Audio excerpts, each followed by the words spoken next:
시청자 여러분 안녕하십니까? BOA 모닝뉴스 시작합니다.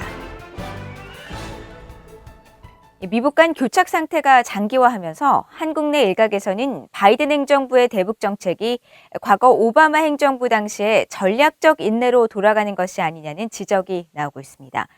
미국의 전문가들은 북한이 미국의 대화 제의에 호응하지 않고 있다며 이는 북한의 문제로 현재의 상태를 전략적 인내로 평가하는 것은 무리라고 지적했습니다. 첫 소식 함지하 기자가 보도합니다. 로버트 매닝 애틀랜틱 카운슬 선임연구원은 24일 BOA에 바이든 행정부가 출범 후 줄곧 북한의 대화를 제의하며 손을 내밀고 있지만 호응을 하지 않는 것은 북한이라며 이런 상황을 전략적 인내로 부르는 것은 맞지 않다고 평가했습니다. 또 북한이 원하는 제재 완화 같은 양보안을 미국이 제시하지 않은 것을 전략적 인내로 평가하는 것은 잘못이라고 지적했습니다. That question presumes that there was some action that could be successfully taken that's not being taken because we're reluctant to be more proactive. And I would question that assumption because I don't see any evidence or indications that North Korea is in a negotiating mode. And I think the administration has made it very, very clear publicly and privately that they are happy to talk with North Korea anytime, anywhere with no conditions. 로버트 갈루치 전 북핵 특사 역시 북한이 미국의 대화 제의에 화답하지 않는 현재 상황에서 더 알맞은 질문은 왜 북한은 최소한 만나서 대화가 유지될 수 있는지 여부를 확인하려 하지 않는가가 될 것이라고 말했습니다.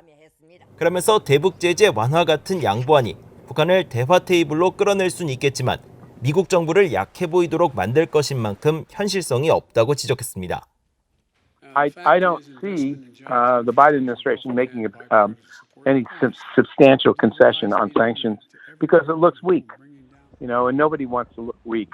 Certainly the Dems can't afford to look weak to the Republicans. So I don't see anything happening until the North decides it wants to get going. 켄 고스 미국 해군 분석센터 적성국 분석국장은 바이든 행정부의 대북 정책이 전략적 인내와 비슷하다는 일각의 주장에 일부 동의한다면서 전략적 인내 여부와 상관없이 교착 상태 장기화가 미국과 북한 모두에게 손해를 보게 만들 것이라고 진단했습니다. Well, I'd say we all lose. I mean, the North Koreans are still going to have the nuclear program, which is something we don't want. And they're going to be economically suffering, which they don't want. 앞서 지난 23일 한국의 국가안보전략연구원 주최로 열린 NK 포럼에서 일부 전문가들은 바이든 행정부의 대북 정책이 사실상 전략적 인내로 회귀한 것으로 분석했습니다.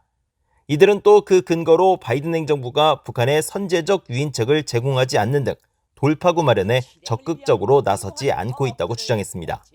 BOA 뉴스 함지하입니다. 북한 정권은 국가 전체를 완전히 통제하며 세계 최악의 인권 유린을 자행하고 있다고 국제인권감시단체인 휴먼 라이츠 워치가 지적했습니다. 또 최근 아프가니스탄을 장악한 이슬람 무장단체 탈레반의 인권 유린 실태에 우려를 나타내면서 북한 정권 수준의 독재와 또 철권 통치를 하도록 놔둬서는 안 된다고 밝혔습니다. 조상진 기자가 보도합니다. 국제인권감시단체인 휴먼 라이츠 워치가 북한 인권 상황을 세계 최악으로 평가하면서 아프가니스탄에서 북한과 같은 상황이 벌어지는 것을 막아야 한다고 강조했습니다. 휴먼 라이츠 워치의 필 로버트슨 아시아 담당 부국장은 24일 BOA에 보낸 공식 성명에서 UN 북한인권조사위원회가 수년 전 공을 들여 세세히 지적했듯이 북한의 인권 기록은 분명히 세계 최악에 속한다고 지적했습니다. 그러면서 휴먼 라이츠 워치는 인권 유린이 어느 곳에서 발생하든 동일하게 큰 문제로 생각하고 국가 간 인권 상황을 비교하지 않는다면서도 북한의 인권 상황을 세계 최악으로 평가하며 탈레반의 편협성과 인권 유린이 매일 북한 주민들에게 가해지는 수준까지 오르지 않기를 바란다고 밝혔습니다. 로버트슨 부국장은 이어 수령에게 권력이 집중된 북한 정권과 아직 권력이 분산된 탈레반의 차이점을 설명하면서 탈레반이 권력을 공고히 해 북한 정권처럼 주민들을 탄압하지 못하도록 막아야 한다고 호소했습니다. 북한에는 수십 년 동안 국가 전체를 확실히 통제하며 인권을 유린하는 정부가 있지만 탈레반은 여전히 권력 강화 노력을 하고 있고 무장단체로서 여러 집단과 파벌로 구성되어 있다는 차이점이 있다는 것입니다. 로버트슨 부국장은 이어 만약 탈레반의 인권 유린 상황이 북한 수준으로 지속된다면 현재 아프가니스탄을 탈출하려는 사람들의 행렬을 훨씬 능가하는 대규모 난민 사태를 보게 될 것이라고 우려했습니다. 그러면서 국제사회가 가능하면 어디서나 탈레반의 행동을 완화하고 인권 침해를 막기 위해 영향력을 발휘해야 하며 탈레반이 과거 아프가니스탄에서 권력을 행사했을 때 저질렀던 학대를 되풀이하지 않도록 어떻게든 설득해야 한다고 말했습니다. VOA 뉴스 조상진입니다.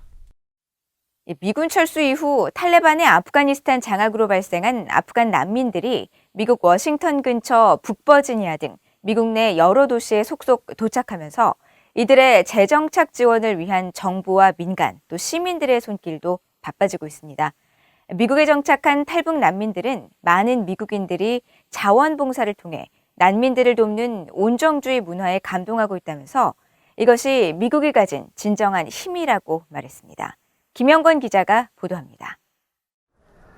지난 주말 워싱턴 DC 인근 덜래스 국제공항을 통해 미국에 입국한 아프가니스탄 난민들입니다. 카불 공항에서 탈레반을 피해 필사적으로 탈출한 수많은 아프간 난민들이 미군 수송기를 통해 속속 도착해 미국 정부와 지역사회가 마련한 임시 숙소에 머물면서 정착 절차를 밟고 있습니다.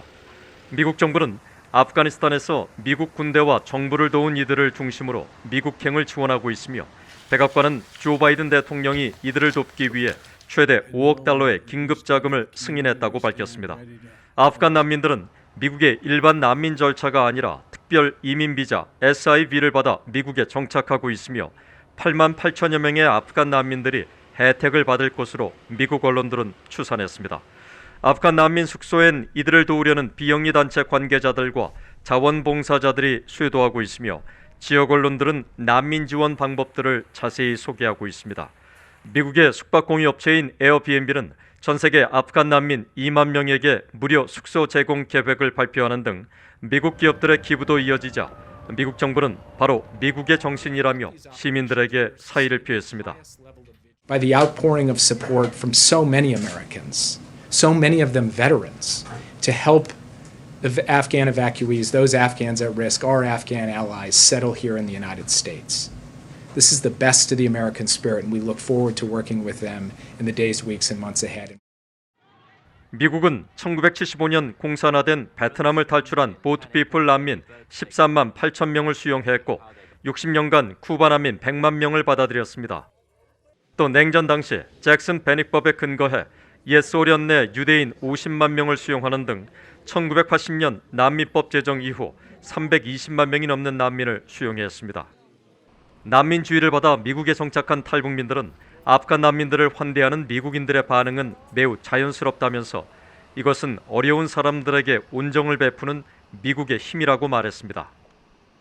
이 책에서만 봤던 문화를 제가 미국에서 겪어보니까 미국이 그 아량과 도량이 상당히 크다고 생각합니다. 그 기독교 문화가 미국에 자리 잡아서 그런지 이렇게 아픈 사람들에 대한 국률한 감정이 확실히 그 이 풍속에가 미치고 있다는 거 알게 됩니다. 자기들을 도와준 사람들을 철저하게 보호해주고 사람들이 아픔에 대해서 같이 공감해주는 분위기가 이 미국 문화에 확실히 배어 있다는 걸 많이 느끼게 됩니다. 꽃 도매업을 하는 글로리아 씨는 정착 초기에 아무 대가도 없이 자신을 돕는 미국인 자원봉사자들을 이해할 수 없었지만 북한 내 잘못된 교육과 빈곤, 폐쇄 문화 때문이라는 것을 곧 깨닫게 됐다고 말했습니다. 북한 같은 경우는 우물 안에 개구리잖아요. 모든 사람들이 한 곳에서 자기네만 서로 바라보면서 살아요. 그러니까 벗어나지 못하는 거예요. 근데 제가 미국에 와서 살아보면은 나와 다른 문화와 나와 다른 그 색깔 가진 사람들이 정말 많이 살고 있어요. 너무 좋은 것 같아요. 그러니까 우리들 같은 사람들한테는 이제 이렇게 받아주는 나라가 있다는 게 이제 너무 큰 복이죠.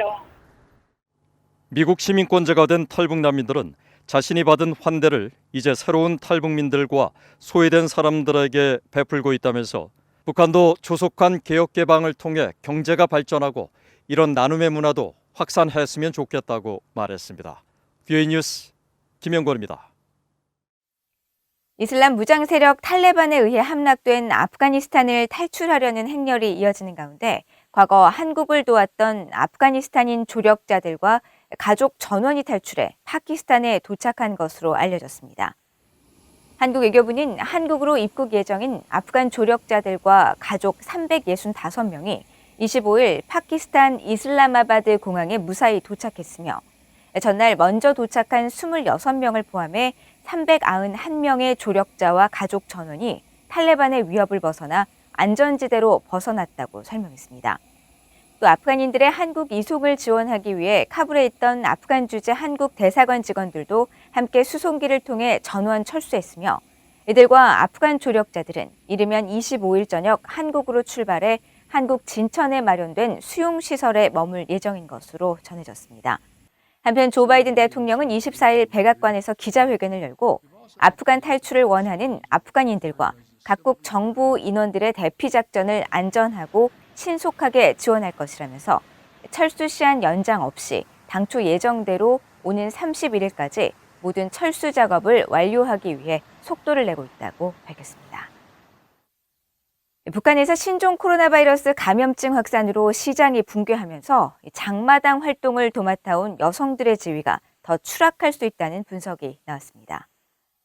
현인의 한국이화여대 초빙 교수는 25일 코로나 시대 북한 여성의 미래를 주제로 열린 한국여성정치연구소 국제학술회의에서 북한이 신종 코로나 바이러스 여파로 국경을 완전히 봉쇄하면서 시장에 대한 직접적인 타격으로 이어졌다며 1차적 타격이 시장 경제에 종사하는 여성들에게 돌아가고 있다고 지적했다고 연합뉴스 등 한국 언론들이 보도했습니다. 탈북민 출신인 현 교수는 1990년대 고난의 인군 시기 이후 시장 활동을 이끌고 가족들의 생계를 책임지며 다소 향상됐던 북한 여성들의 가정 내 지위와 사회적 위상이 다시 추락하고 있다면서 북한 정권이 코로나를 계기로 사회주의 국가경제 체제로 회귀를 노리고 있으며 이는 곧 시장 경제에 종사해온 여성들의 지위 악화로 이어질 것이라고 지적했습니다.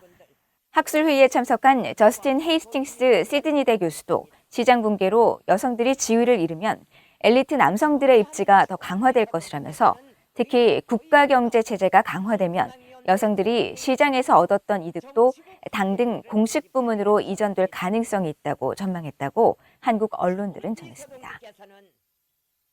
북한이 핵미사일 개발에 따른 국제사회 제재 속에 신종 코로나 바이러스 감염증 방역을 위한 국경 봉쇄와 잇따른 수해가 겹치면서 지난해 소비자 물가와 농산물 가격이 폭등한 것으로 분석됐습니다. 한국통일연구원의 최지영 연구위원이 24일 발표한 2014년부터 2020년 북한 시장의 소비자 물가 및 환율 변동 보고서에 따르면 지난해 북한의 시장 소비자 물가는 119.1로 전년보다 17.2% 상승해 대북 제재가 강화됐던 2017년에 3.3%, 2018년 9.4%보다 큰 폭으로 상승한 것으로 분석됐습니다.